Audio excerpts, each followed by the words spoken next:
You're manning a little bit. What is going on, everyone?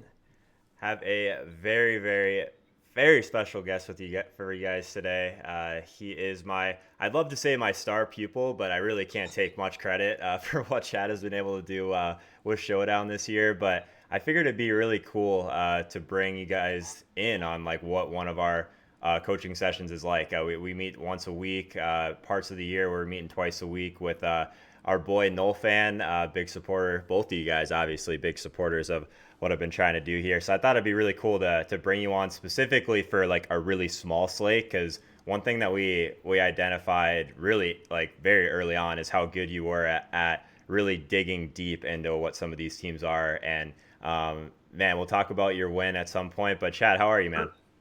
I'm doing great, man.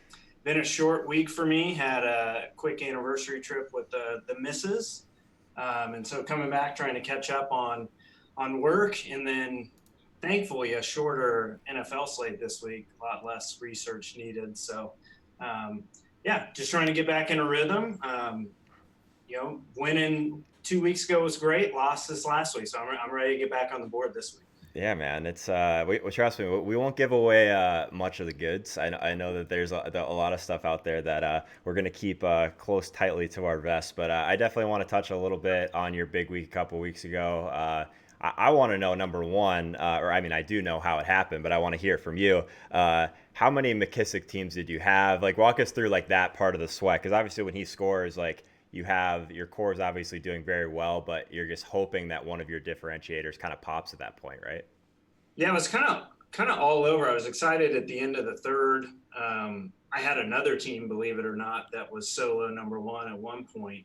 And then it kind of raced back and forth. I think just the way it fell, some of them were between. It was really Dak, Cooper, and Russ that were kind of the upper trio that were duking it out in the lineups.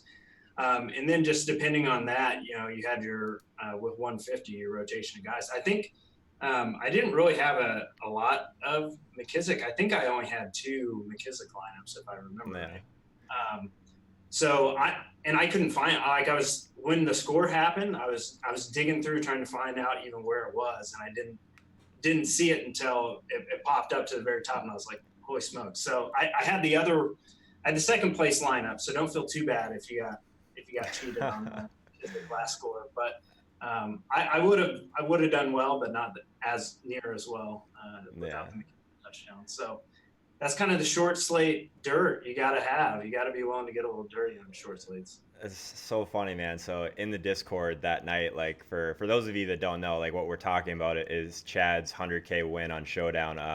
McKissick scores that touchdown. He gets him, I'm sure, like around 1% or so, and put him over the top with that specific lineup. But the funny thing was, like in the Discord, basically people are going like, "Oh my God, some guy just won 100K with a McKissick lineup." I'm like, I know that guy. That's Chad. Yeah, so that was pretty funny, man. I think that we got a lot of laughs out of that in the Discord. But congrats, obviously. Even before that, man, you've been just smashing Showdown. Like you and Eric both are doing it better than I think anyone. And again, like I take zero credit for that, but it's been fun kind of getting to know you guys a little bit better and like really like talk through some of these slates every week, and that's like what I think is like the most valuable. I think that like coaching in general kind of gets a bad rap because like people like that don't know much about it, they probably just think that I talk to people, give them plays. Like that's not how our conversations are at all. If anything, it's just a lot of just like really high level NFL talk, and like man, I get just as much out of it as you do. So I'm glad we're gonna do at least a bit of it on stream today. So I appreciate that. Yeah, for sure. If you're the type of player that's relying on somebody else giving you plays, exactly. You're never. You're just cutting into your own likelihood to reach number one in any sort, especially in a mass entry field. If you're not somebody that's willing to take your own risk and accept that and build that into part of your game, then your likelihood of being successful is very, very low. I mean, you look at any of the top guys out there, especially some of the guys that kind of get poked fun at a lot, even the Asimos and Chipotle, in terms of sometimes their lineups look really goofy. And, I'm sure that really hurts their feelings when they're counting their money. Yeah, exactly. The week where everyone's upset on Twitter because the chalk doesn't hit, those are probably the weeks where those guys just literally want everything. So that's all they really care about. Anyway, we talked about it a lot. Like both you and Eric are great. Like not really. I mean, you guys, neither one of you are super results based. Like you kind of trust what we were trying to do, and you really found a niche, which is I think I was like so happy for you. Like I wish that we would have thought about it sooner. Honestly, like you're the one that you guys started kind of firing at Showdown, but like it makes so much sense for you in particular because you're so good at digging like really deep into this stuff. So I'm super happy for you. Like half the battle in NFL and anything in DFS, just like really trying to find what you're good at. So I'm happy. I was really angry. I was really angry about Showdown when it first came out. I mean, last year was my first year really playing NFL. I had some great preseason success thanks to Hodge and Johnny Proctor over at Power Hour. The goats. That built my bankroll, and then I was able to hit on a night slate. I love the primetime slate. I love the 2-game, the short slates, and anybody that's out there, it's the pathway to success in DFS to me is finding an area, finding a niche that you're good at, and man, you just hammer that for all it's worth. I mean, I'm not good at everything, and in fact, you don't need to be. Most classic in sports, I'm in DFS. I'm a loser there, but I found good niches, and it's worked really, really well. And just letting it run. So I fought it the first month of the season. I fought it with you, man. I remember our combos about like, man, like we really can't even consider that running back. I don't remember who you were talking about. It was one of these like running backs that you really wanted to play in the flex, and he was like super, like probably gonna touch the ball 10, 12 times. Like, man, like this is not a 3 max. This is not a single entry play. But I honestly, like, you probably hit on a decent amount of those things that we would talk about. We just like needed to find a different game for you. I'm glad that we found it, man. And Noel Fan making his presence known in the chat with the 10 gifted subs. Appreciate you, man. We should have got Noel Fan in here. I feel we asked him if he wanted to come on. He didn't want to give away the goods, man. He's just been crushing it too much on some other stuff that he's been working on outside of NFL. So he's too busy to I guess talk NFL with us this week. Well, I mean, in part, like if people, like, as we get into coaching, we'll get into that. I mean, I think one of the biggest parts was I was coming off of a 5-month losing streak. You need good friends in this business. Not necessarily very many. You got to have a circle. I would not be where I'm at without Eric. And getting together with Joe. It sounds counterintuitive, but I put a process in place for losing. And Joe hit me really hard on that in terms of you've got to plan out what you're doing so that a result in a given week or a given event, a given cycle, it isn't what dictates where you go. And so until I stepped back and shifted that aspect of what I'm doing, I think I would have been stuck chasing myself and chasing losses. So Joe got me, I think, to that next level in terms of bankroll management and process. And that came through our coaching sessions for sure. Yeah, I appreciate it, man. And this channel wouldn't be where it is without you and Eric. That's for sure. You guys have been super helpful in me kind of transitioning away. But man, like the coaching thing, like if anything, like I just hope that I helped you guys like stay on track. And I think that a big turning point for a lot of people is just like having like a plan for NFL that you execute for the rest of the season. Whenever you kind of start that, we started that. I can't remember what week it was, but like for me, it's like I'm gonna have like this year. It was like I'm gonna play the 1500 or the 1K, the small field stuff, and I'm gonna do that for an entire season. And hopefully from week 1 to week 17, that's basically kind of what happens with if I'm profitable, if I'm not profitable. So like as long as you have a plan, like the worst thing you can do is start moving around in game selection, start moving around in bankroll, because then you really don't even know where your ROI is. And not only that, like I know both of us, like I've been guilty of this in the past as well. Like you spend so much time thinking through what you're going to do in game selection for the week, it really takes away from your process of things that you should be worrying about. So I think that that's one thing that you definitely took to heart. And I think after that, man, like you're just like so like laser focused on what your plan was, and it really showed in your results, man. Yeah, I mean, it just came back to, I mean, this was someone asked about what's it feel like to win. I mean, the 100K is amazing, and by no means on DFS terms, it's funny how it feels like it doesn't go that far. I know, seriously. It's odd to say that. I put in, this is actually the second time I won 6 figures. And I put a not a big deal. In terms of how we were going to split it up, how we were going to allocate it, what came back. And so winning can mess up your process just as much as losing. It's really easy. In fact, I still haven't, that's the next step, is when I win, that it doesn't change. It looks like we got Manny's chat is here. They come in firing with the emotes. I love that. But winning can mess you up too. I have yet to have a winning week after I've won something 5 figures or bigger, and so that gets difficult. That's the part of the process I'm still working on. The losing part, I've figured out. I know how to reassess and readjust. But you need a process for both. They're both killer. But yeah, Definitely. Yeah, this raid is hilarious. What's up, Manny? Appreciate you as always, guys. It gets to kind of catch everyone up.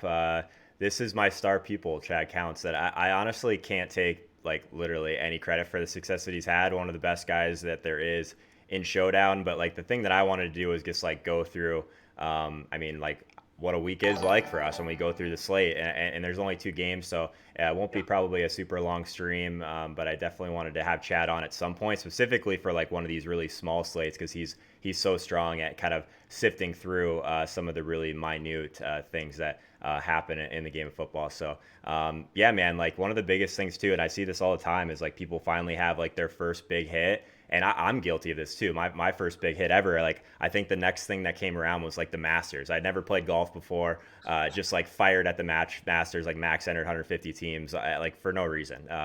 So like yeah, trying to rein things in after a big win is probably more of a I don't know, an art than a skill, but you still like it when things are going well, it's probably not as good as you think, and when things are going badly, it's probably not as bad as you think either. yeah, you win, and then you immediately abandon the strategies Right. and principles that lead you into that. So I mean, there's part of that edge and that you have to have, and that's I think one of the bigger challenges in DFS is handling the emotions of it, Mm-hmm. and everybody responds differently to it.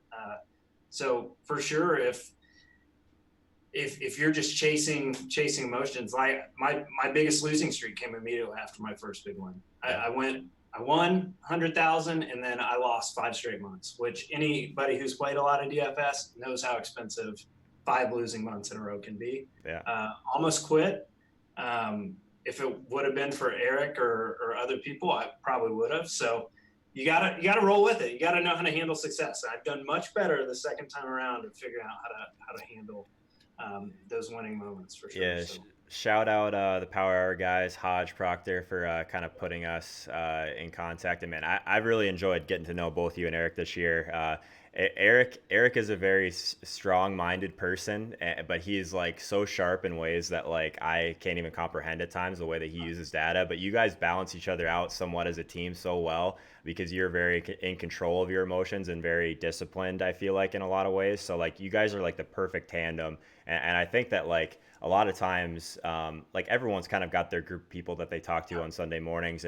It's really important to get away from the group chats of like these massive like Slack channels and all that stuff, and really like sit down with your core group people that you really trust to bounce ideas off of and really work through things. So I think that like the fact that you have Eric, that Eric has that has you, like you guys have like are like the perfect tandem for sure.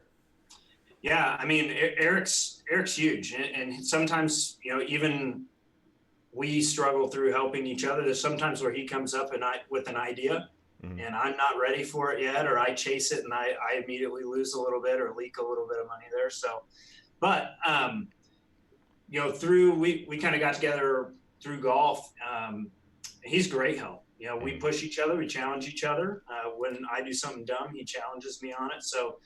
And part of the group coaching with Joe too, I never did lineup reviews until we started early this year, and being able to look at yourself, have somebody else look at it too, and say, well, why are you changing all these different things this week? Yeah. There's so much to the process that has nothing to do with plays. I mean, people coming to you who are looking for plays, I mean, you're never developing the skills that you need to become a profitable DFS player in the long run. So I agree, man. That's like, I honestly, that doesn't happen as much as probably most people think. Like, I actually like really enjoy the kind of coaching, like the one-on-one type of conversations that I have, because a lot of them, like, they really want to learn, they really want to improve, and you guys are kind of at the forefront of that for sure. So, well, that was the work I needed. The work I needed wasn't on picking plays. It was no, I had no process. I told you this like week 2, like you and Eric both, like you found the pool, like you're gonna find the plays. It's just like kind of getting all the framework in place outside of that that's really important. And like honestly, like our lineup reviews, even like the concept that I do, like it keeps me accountable too, to make sure like if I'm gonna make this play on Sunday morning, like how can I justify it with Chad and Eric on Monday? And like that's and the same thing, like Noel, he'll call me out, and I actually love that about him. There's a lot of value in someone that's not just going to tell you what you want to hear, so I think that's awesome. Yeah, All right. Eric's not doing anything to try and butter up anybody's feelings. He's just telling you No. what he feels. So he's He's right one of the on. most like real people I think I've ever met in this industry. So, all right, man. So let's jump into some of this. Before we Okay. do, Tone Lock 160 with the Prime subscription.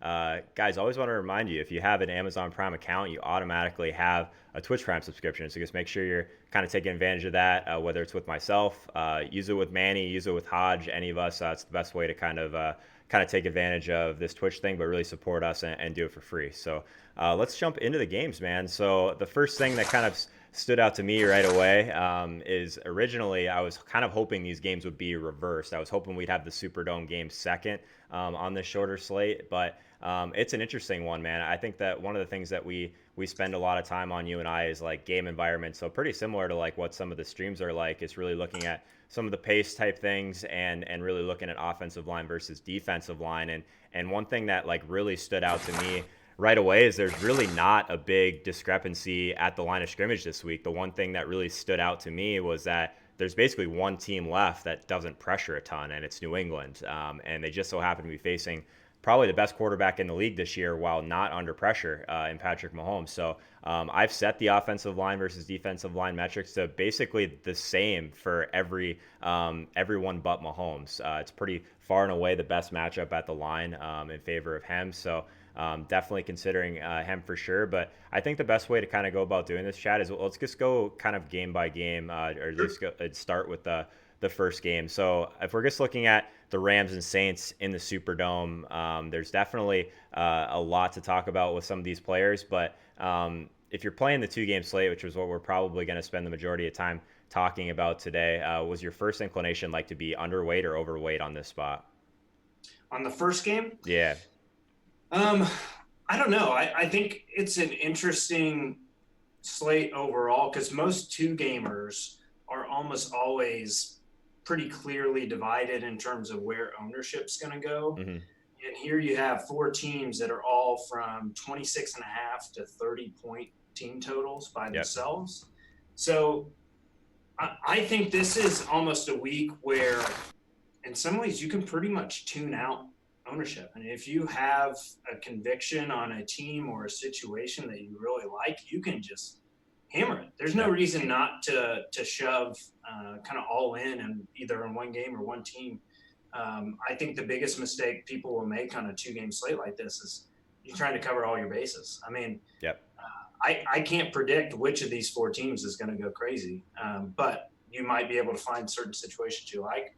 I do think, like you're saying, speaking of game environment, there's only one that's got a little bit of cold outdoor element, right? So we have a natural bias away from that for certain people, yet that is the game that features a team that doesn't pressure and a team that can't stop early down success rate. So the 2 weakest defenses are in the worst weather environment, and the team with the best, surface and area to turn into a track meet, they actually potentially have the most stiff competition. So I'm also kind of interested too in the fact that both these games are second matchup, both very high scoring. So it's hard to know where people are going to fall in love on this slate, because I could see a case. This is the second time around for the Rams and the Saints. Both prefer to be ground based if they can have success. Even though people can remember that high scoring game from the first time around. I wouldn't be shocked if this ended up more like the Philly and Saints game last week. Me too, man.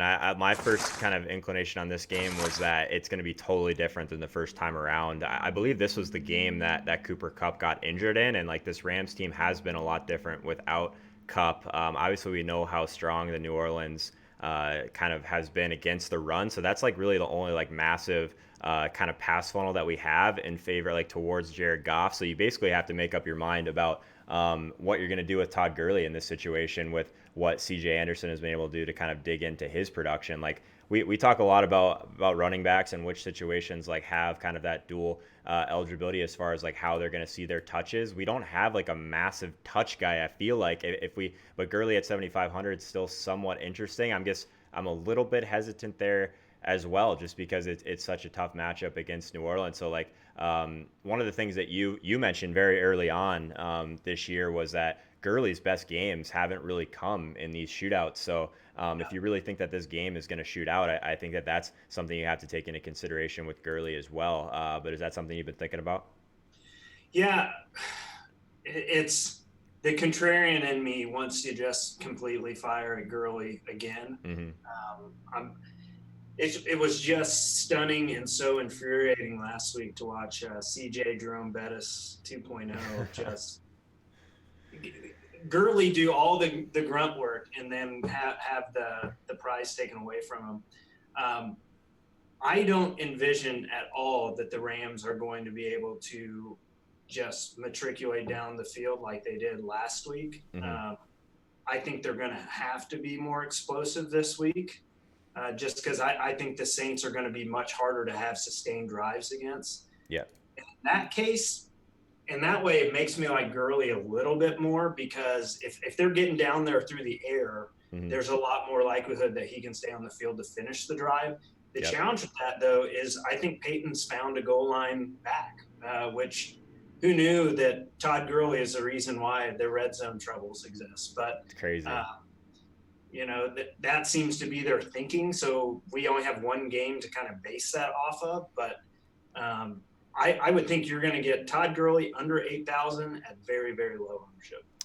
I'm with you, man. Like for me, it just feels like the spot where if like people really want to like overthink this Todd Gurley thing, like maybe last week they just didn't need him. Like I think that maybe there's some part of McVay that thought that if CJ Anderson was running well, like there's no reason to really go all in with Gurley against the Cowboys. Like in this spot, like they're gonna need to score. So I don't know, man. You would think that they're not gonna just lean on CJ as heavily, at least from that perspective. It doesn't make a ton of sense to me, at least. But one thing that I mean does favor Gurley is how weak New Orleans has been against pass catching running backs, 29th in the league in that regard. So like I think people are going to kind of overthink this, and 7,500, like I'm totally cool going back to Gurley for sure. I think that the passing game in general is really interesting with Goff. Like Goff's someone that I've taken some shots with here and there, but at 5,400, like he opens up a lot with your roster this week.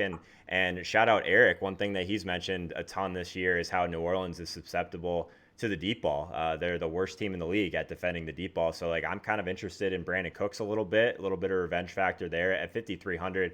These Rams receivers seem like they're a little bit underpriced as well. So are you interested in the passing game at all outside of Gurley? Yeah, absolutely. I mean, I think hopefully people go back to CJ Anderson. I don't really have the confidence that they're going to open up these giant truck lanes that he was running through last week. And if they have to go through the air, I absolutely think that benefits Gurley a heck of a lot. Last week, I was completely off of Everett. I didn't think that they really needed him, nor did I think he was going to get work. If I remember right, he did pretty decent in their game last time against the Saints. Let me see. Oh, okay. He did okay. He did 9.8 points. But yeah, okay. I like Cooks and Woods this year. I mean, or this week. I think Woods probably grades out the highest for me. Yeah. But in terms of leverage or ownership, I mean, anytime anybody has a strong preference in the Rams wide receivers, it's easy to kind of overweight to the other side. Just because there's no reason either of them can't get 100 yards and a touchdown this game. For sure. I mean, and looking at Cooks as like the pivot off of Woods was just like such an easy thing to do this year, just because like usually the ownership was lower. Like, yeah, you probably have a slightly lower expectation, but the efficiency can always be there with Cooks as well. So I think he's super interesting at 5,300. Like I'm like interested in this game and like some of those big play guys in the mid to cheaper range, like going back to Ted Ginn at 4,300, I think is at least interesting, just because, I mean, he saw a ton of air yards last week. He's still seeing a lot of high equity targets. Like I think that one of the mistakes I did make last week, there wasn't really much of a path to me to first place last week, just because I'm always really heavy on the elite running backs. But like with the Michael Thomas thing, if I did like Ginn so much, it made a lot of sense that things would have opened up for Michael Thomas underneath if Ginn was out there. So that maybe was a little bit of a mistake being being definitely underweight on Michael Thomas. But what do you think about Ginn? It's not a great matchup, obviously, against the Rams, but at 4,300, he seems like he has a decent amount of upside in that mid range. Man, this week is tough. I mean, It is. so much of I'm rarely gonna let wide receivers drive any of my decisions. I just kind of fall into whatever I fall into there. Yeah. But I look at the other side. I mean, the running backs are so cheap. I think the real question is going to come down to what you do at tight end. Because I think you could do tight end and one of the elite wide receivers, but I would think there's a number of people that are going to want to do maybe two expensive wide receivers this week. Mm-hmm. I could see it. He is okay, but in terms of what kind of separation we're going to get with Ginn, I don't mind going back to him, but this is a game slate, so I rarely am going to eliminate anybody from consideration. Sure. That's above 4K, really. So now I like Ginn. He's definitely the only guy sub 5K that you could see going for 30, unless Josh Reynolds got to. I think that Sammy Watkins is still kind of interesting too. And like if you do get in a spot where you pay up for two of or maybe you have a Rams wide receiver in there, and then you have one of Edelman or Thomas, and you need someone in the later game, like Sammy Watkins at 4K, he was a lot more involved actually last week than I had kind of anticipated him being. So he seems like the guy, if we're just looking purely at kind of volume and game environment. Like I think Sammy Watkins is probably underpriced at 4K for sure, but we can talk about him a little bit in the next game. Like speaking of like tight end, so I guess a consideration here is if you are paying down, like this is probably the game where you're going to pay down at tight end. I was with you. Like we talked about this on our call last week. Like I thought Gerald Everett, if he was going to be significantly owned, he made a fantastic fade. So I'm not super interested in these Rams tight ends. Like you can make a somewhat of an argument for Ben Watson if he somehow falls into the end zone. Like Josh Hill at least has like the athletic profile. But man, it seems like a slate that if people like, it's a 2-game slate, so you always have to kind of inflate the ownership a little bit. But even if Kelsey's like 65-70%, like I still probably that's where he will be. I still probably want to be overweight. Yeah, I don't see any reason why. I mean, there's a case to be made for just locking that tight end position for the second game. And if you bust, then you've built in a lot of salary. You've built in 3,000 in salary to make pivots because Gronk is the other option. I don't really want to play Gronk either. Yeah. But it's either Kelsey busts and 10 points from one of these scrub tight ends is enough. And then you're trying to make it up elsewhere. Because that could be a potentially contrarian build, just get some expensive running backs and wide receiver. Yep.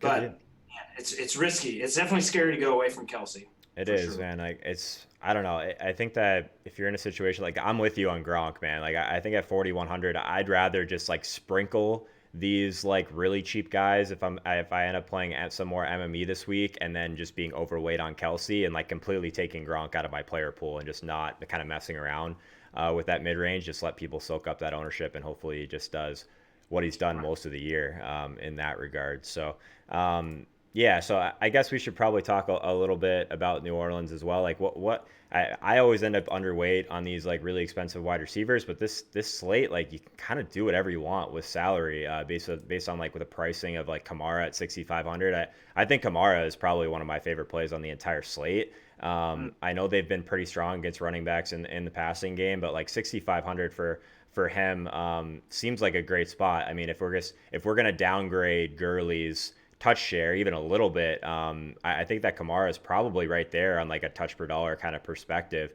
in a great game environment, hopefully on the fast track. So what do you think about Kamara at 65? I still have nightmares about the Hill or Taysom touchdown. Oh God, yeah. That was a real shot to the heart right there. Man, I love Kamara. I'll always be on that bandwagon. It's 6,500. He hasn't been priced this low since I think when he was first starting to explode last year. Yeah. And it really is a strong kudos to what Damian Williams has put together the last few weeks, that they're priced right next to each other. No kidding. I really dislike how soft they've made this pricing. You can do whatever you want. It's actually kind of frustrating.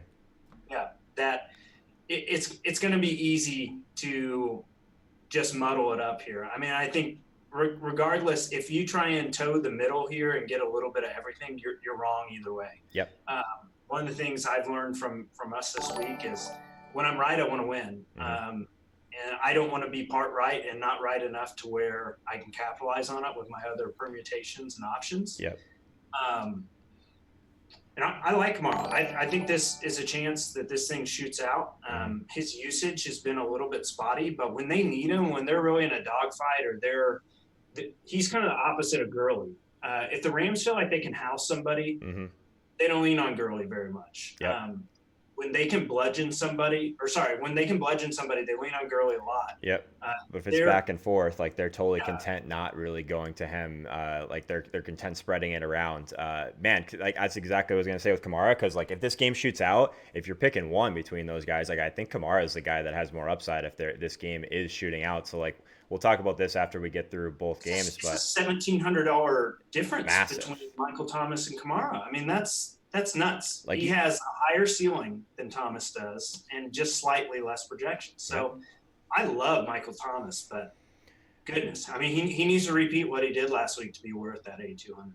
Yeah, like so what Kamara does for you. So we'll talk a little bit about this after we go through both games, but like I want to build teams like Chad said, like if you're right, like you're right. And we still need to talk about like game script a little bit too, like how you can build in that way. But if you're building a team that's like very heavy on Chiefs, like you could probably still play Kamara with how the salaries are right now. If you end up fading Michael Thomas too. So if you're trying to get like one piece of this game and like really overstack the Chiefs Patriots game, like you can probably still fit in Kamara depending on what you're doing with Tyreek Hill. So it's an interesting one for sure. Goff, Cooks, and Woods and stuff like that. It's so cheap. I mean, it's 16-4. Yep. I mean, I think this will end up being somewhat popular because then you can stuff in Kamara and Thomas. Yep. One way you can do it, I've built some teams that have Goff, Woods, and Cooks, but you can also bring it back with Thomas and Kamara, and then you have still enough salary to play like Sony Michel. So like if you really like, how does a game stack for even just a Breeze stack or a Goff stack, like how does it completely destroy on this slate? Is if like this other game is a little bit underwhelming, and how is that game underwhelming? It's if we have like another Sony Michel kind of ball control game. So like when I'm building my lineups, if I'm like fully game stacking one of these games, I want my one-off piece on the other side to be one that can still perform well in like a kind of slower paced game. So like how does everything kind of mesh together in one? I want to build my teams with that kind of perspective this week. Like same kind of thing. If we end up stacking the other game, like what piece of this game makes a lot of sense? To me, that's Gurley. I think that if this game ends up being like kind of a blowout and you end up getting a couple of touchdowns from Gurley at lower ownership than he should be, maybe Ingram on the other side of it. I have a little bit more trouble with the Ingram play, but at 4,600, you can like basically full stack the Chiefs at that point. So like, are you still kind of thinking about that when you're building your teams on a 2-game slate? Like if you're one-off play from the other game or one or two plays from the other game, you just really have to be able to hit without the other game going nuts. Yeah, I mean, when I was successful last year before Showdown and now having to break these back down, absolutely. You want to find lanes to exaggerated touches, exaggerated script. And Michelle and Ingram are absolutely two of those guys. It's a lot harder to see CJ Anderson being one of those. Yeah. In the same way, James White is a really exaggerated example there. So those guys that normally you would look at a board like Gurley, Kamara, and Williams and just be like, I can play as much of those guys as I want. Yep. You definitely need to probably build in some layers of Michelle and New England stacked together and try and find some of those lanes to exaggerated value. Yeah, let's in the same way that if you're going to play Gurley, I would not play this game to shoot out as Me too. much. That's kind of how I feel about it. And Gurley could easily hit ownership or kind of value on his own if this game doesn't shoot out. And there's not a lot. But Gurley is basically Sony Michel. in that game. In some ways, just based on like him being like, yeah. So like if you're looking for your one-off play that can hit value, I think that he's probably the guy. Like let's move over to this other game now that we're kind of talking about Damian Williams. So like I love Damian Williams 6,400. Like we talked about it on our call last week. We were hoping that Spencer Ware would play so that Damian Williams ownership would be lower, just because he was in such a good spot relative to his price point, and that matchup last week, like against New England, a team that hasn't been very good at defending running backs in the passing game. I think that there's like it's always kind of makes me feel somewhat secure if I end up fading one of Tyreek and Kelsey to at least have Mahomes and Damian Williams, because you still have the chance of grabbing a piece of all the touchdowns in that way. So like I think that he's totally fine with Mahomes. Like it's crazy to think that Damian Williams might be like, depending on what you think about CJ Anderson's effect on Gurley, like Damian Williams like might be one of the only like somewhat bell cow backs on this slate, which seems crazy to say, but it might actually be true. Yeah, I mean, running back is changing. It's completely just skill sets now these days. So, yeah, I didn't want to play Damian last week, and then Ware was out, and so I had 100%. So, Yep. you know, it's what it is. That helped on Classic for a little bit. That cost me 25,000 with Showdown. Yikes. That punt. So somebody was asking about swings earlier. That Mm. punt penalty by the Colts cost me 25 grand last week. So I Good went from Lord. there to maybe a $500 profit. So Showdown is, and that's from first to fifth place. It's a far stumble. I love Damian this week.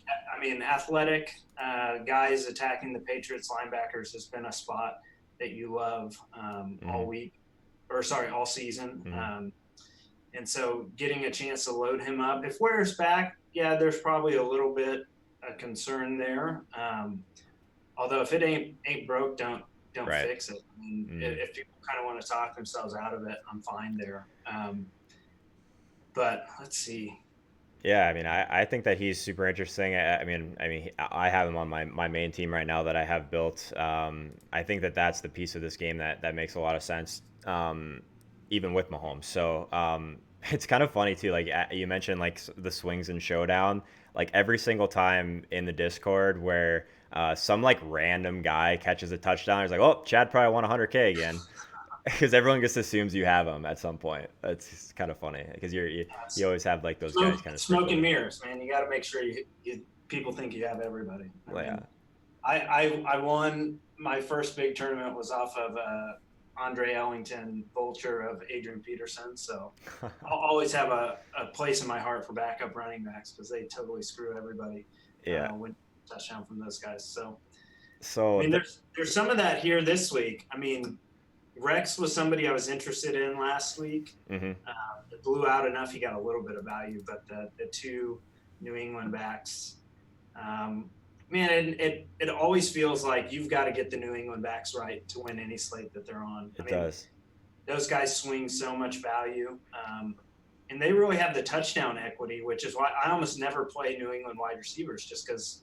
As good as Edelman is, I'm never really that worried that he's going to get the 2 touchdown games. It's the same thing with Brady. Like his ceiling, like the way that they run in the red zone, the way that their running game is so involved on like how they score touchdowns. Like Brady's ceiling doesn't scare me at all. And like these 2 game slates, like who buries me? Like I'm not scared to fade Brady. Like I think that like the running back decision is an interesting one because James White and Sony Michel together definitely would have had a great week last week. I go back and forth on it.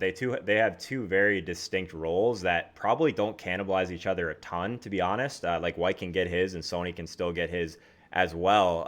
I think Sony as a one-off play makes more sense just because if this game really slows down, I think that he could still be totally fine. Like this KC run defense is just horrendous.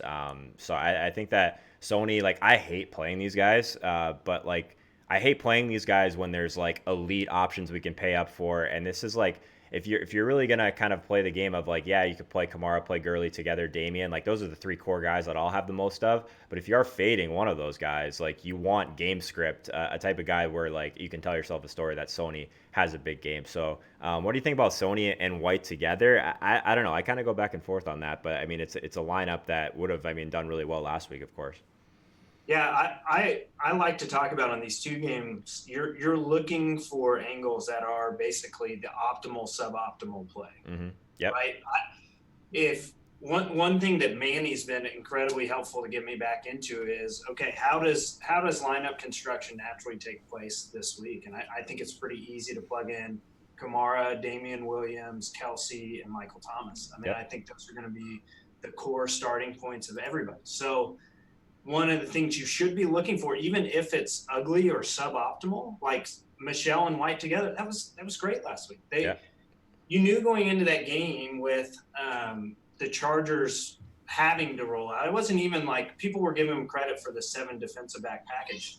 All their linebackers are basically hurt or on IR. So it made sense that the New England running back core was just going to pummel them.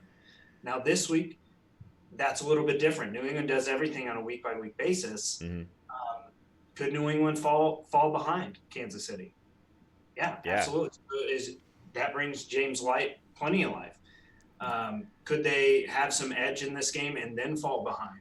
Yeah, absolutely. So I think there's room for Michelle and James White to do their thing again.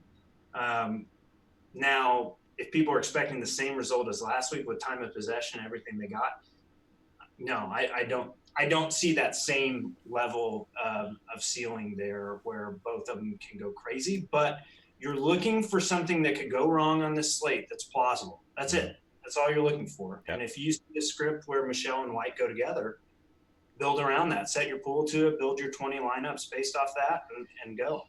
Yeah, I mean, as soon as someone I hear one person say like, "Oh, nope, can't play both of them together, negatively correlated." It's just like, I don't know, man. Like, I think that those kind of situations, like some sort of unique lineup tweak like that, the roster construction tweak, is very viable, especially on these small slates where like CJ Anderson. Yeah, same kind of thing. Like people are still saying it. Like it happened last week. They're like, oh well, I can't play CJ Anderson at 5K.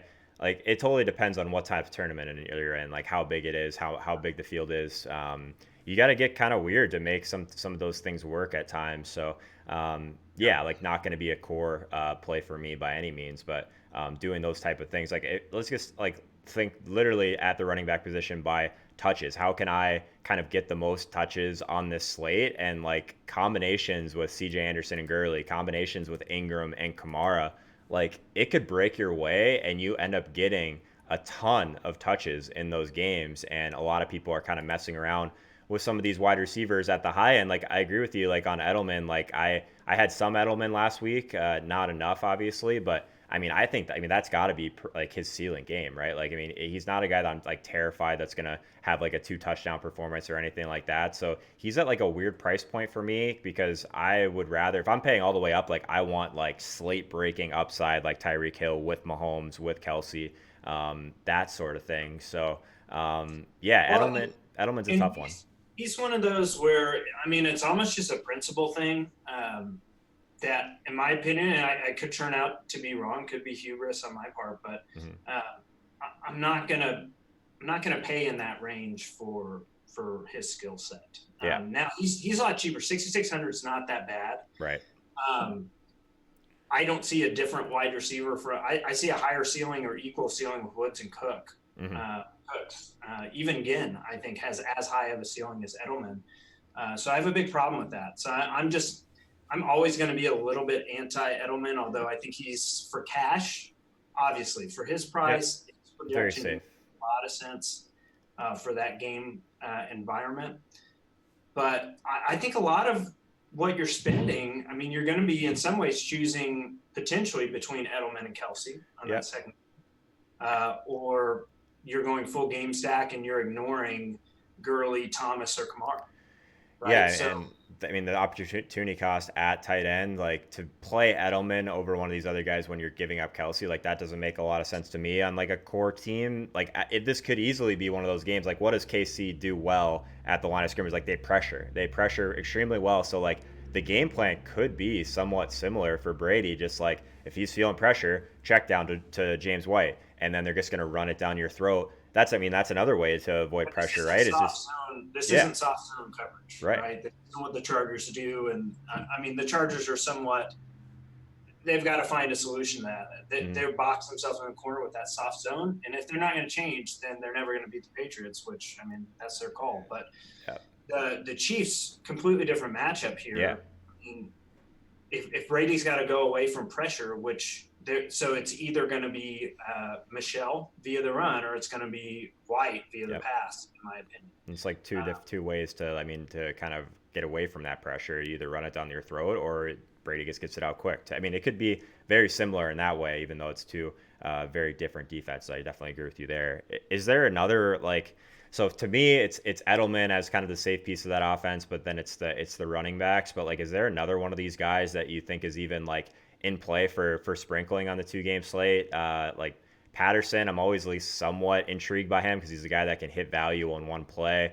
Shout out all the Manny people still in the chat. I get it, play good players. But like at that price point, like if trying to grab efficiency in some of these spots isn't the worst decision, Hogan, Dorsett, like all these guys are so cheap, but like I don't know, I'm just really not interested in a ton of those guys. But curious your thoughts. Like you're the guy who I go to when I need like a really thin play that has efficiency and upside.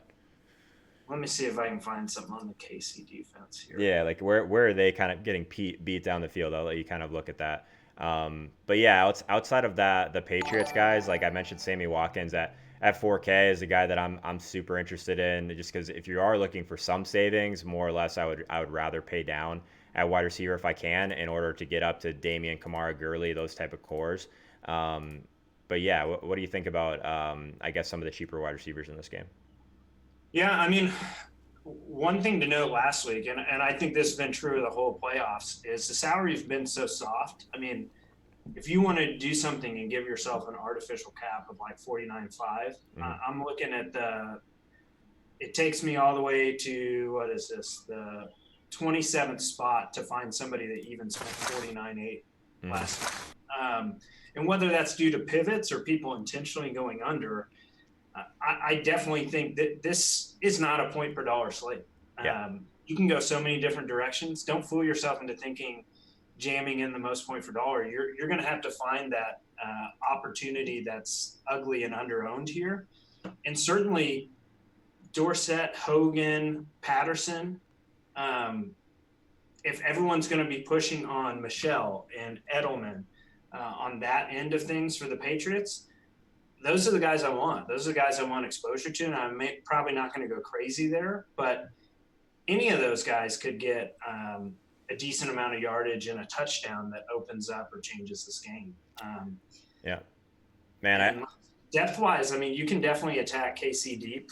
They seem to be their best on the kind of intermediate routes from 8 to the mid-20s. So that moderate depth isn't as appealing there. You either want probably back behind the line of scrimmage or you want deep down the field. So to me, that hurts Edelman a good bit when I look at that.